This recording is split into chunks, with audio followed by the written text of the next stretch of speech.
Ja,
Welcome to the press statement by Minister Robert Habeck during the Western Balkans Business Conference. We have 15 minutes, and means we can have a few questions after the opening statement. Please do introduce yourselves.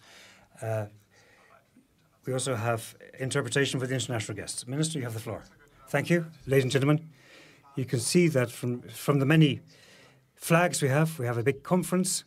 Not only the Economic Affairs Minister, but also from the Balkans countries, but also many other colleagues from other countries with a focus on Eastern European countries, and also the colleagues even through to the UK are here as well, even though they're no longer in the EU. They're still very interested, and the UK maybe will see what a high level of interest there is in Europe, and maybe they'll get whet their appetite to come back. Well, this conference is important. It's the 10th. It's the 10th anniversary, and this is the only conference of its type, which this ministry hosts together with the European Union. And here we have the tradition. There's not just a meeting between policymakers, but also business representatives themselves are strongly involved. They're the core, the heart of the conference. So the business forum is the true heart of the conference, a platform where the companies can talk to each other, but also talk to policymakers, and we can look at the challenges, but also the successes on the ground. I think the political significance derives not only from the economic significance for the Western Balkan countries as potential partner countries for the European Union, but also from the European point of view, from the importance of the Western Balkans. It's a complex region. It has become very clear throughout my meetings today that these countries in recent history have gone through a lot of conflicts between each other, which are still very fresh in the minds. But it's a region which is of central importance for the stability of Europe, precisely because it's so complex, and because we and Europeans and Germans have an interest of our own in this region developing in a peaceful way and towards the EU, so that they are not susceptible to countries who have a more negative interest in the development of Europe. So this is part of our ongoing work. This work is aimed at ensuring, firstly, that the FTA between the Western Balkans and the EU CEFTA is concluded.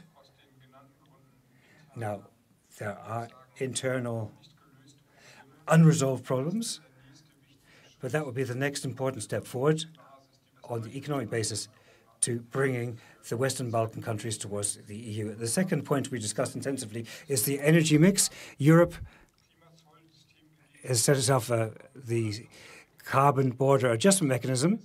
So this means that the products which are made in Europe are increasingly have to be produced using green energy, or we want to stop this being undermined by products made from fossil fuels at cheaper prices. So these fossil-based products are to get increased tariff. And the Western Balkans is largely coal-driven, so an important part of the CEFTA agreement is the work on altering this energy mix. It is possible, and particularly with the experience of the last few years, it's also interesting for these countries, but it has to be done, so we don't end up in internal European CBAM trap. And the third point I want to address is regional cooperation itself. Many German companies, many European companies are very interested in this region. This interest probably grown in view of the geopolitical turbulence of the last 2 years. It's no longer the case that every investment just goes to China, but people look around whether to see where they can invest closer to Europe.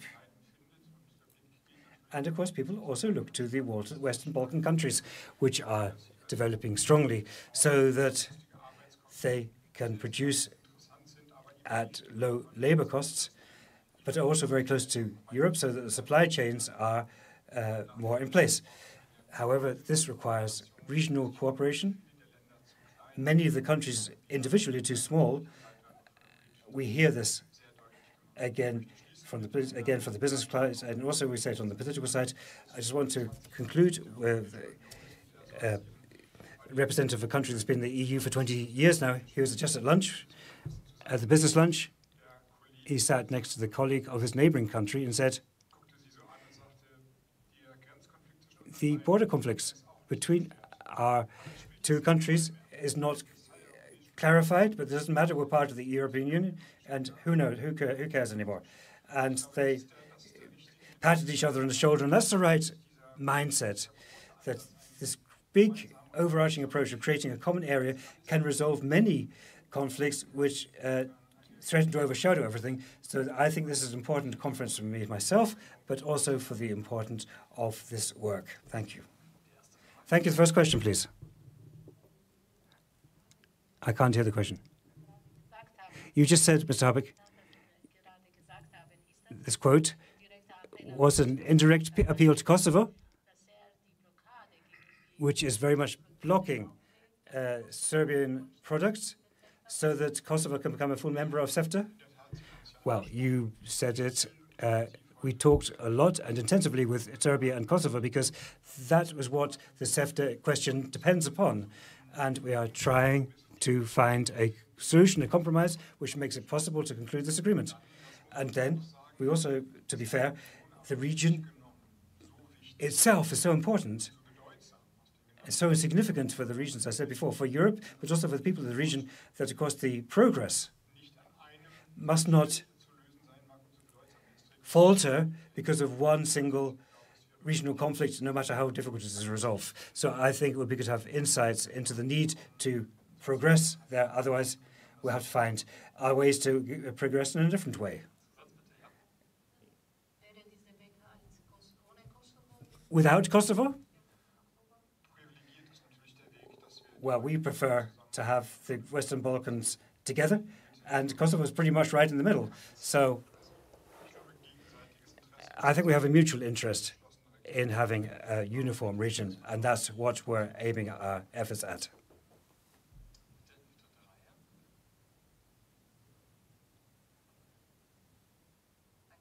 Thank you. Maja Dacia, RTV Slovenia. There are a lot of car component suppliers.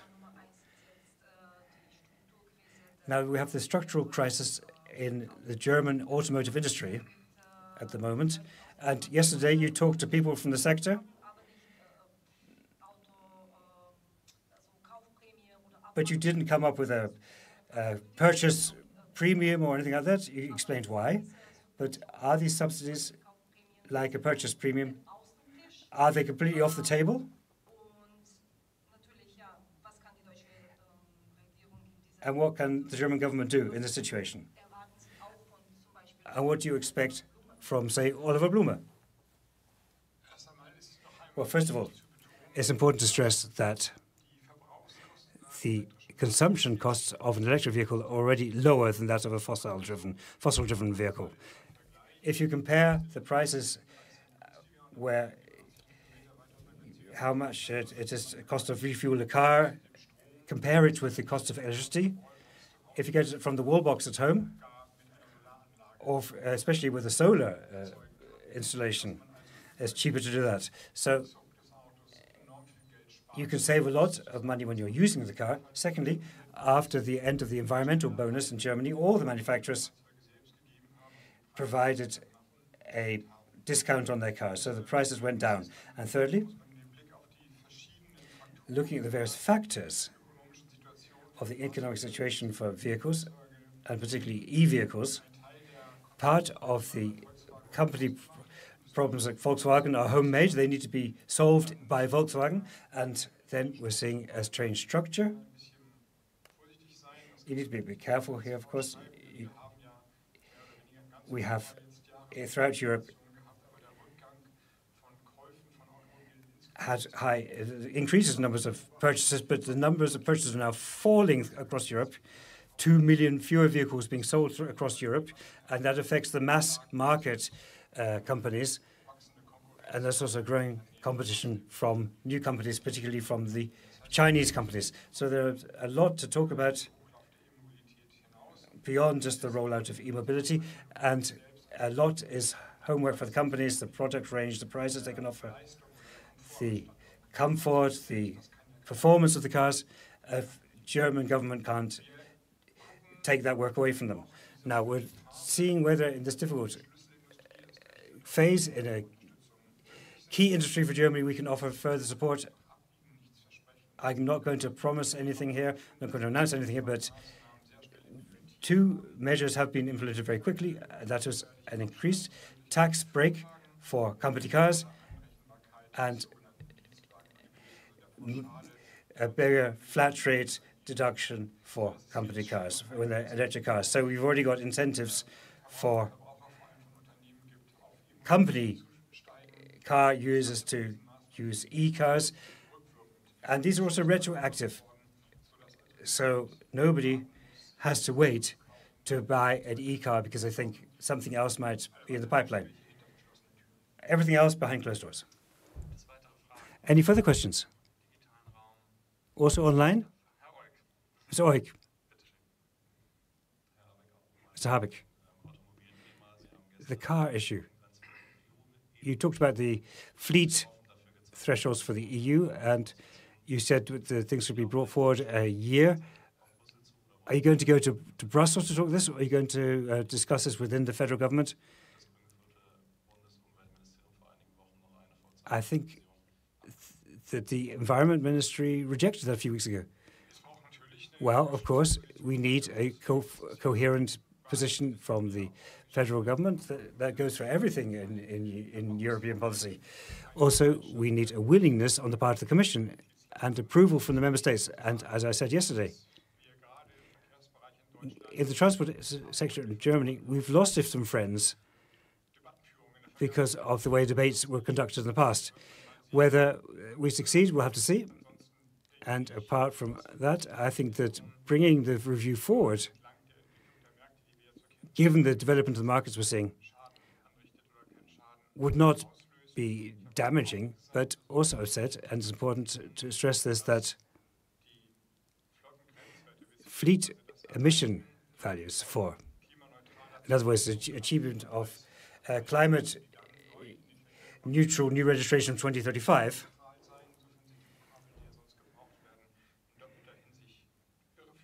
so it's a bit tricky to understand the reasoning behind this, but we need that so we can achieve climate neutrality by 2050. And that is such a great, significant objective for the whole world that we certainly cannot weaken that or give that up. If Europe does that, then we will lose the Alliance for Climate Action. And there's no reason to do that because the manufacturers and the transport sector have showed that they can build the vehicles. They can produce them. The range is impressive. Driving comfort is impressive. I saw that in Emden when I drove a car like that around the factory site. I didn't want to get out again. So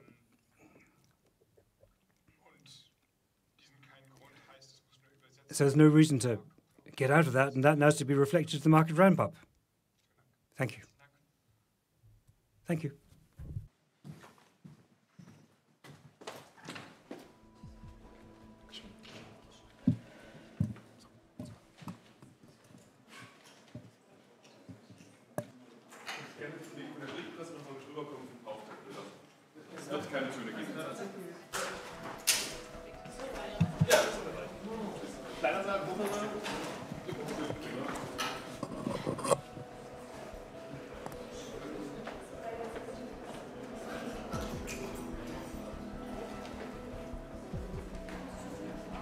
Ja,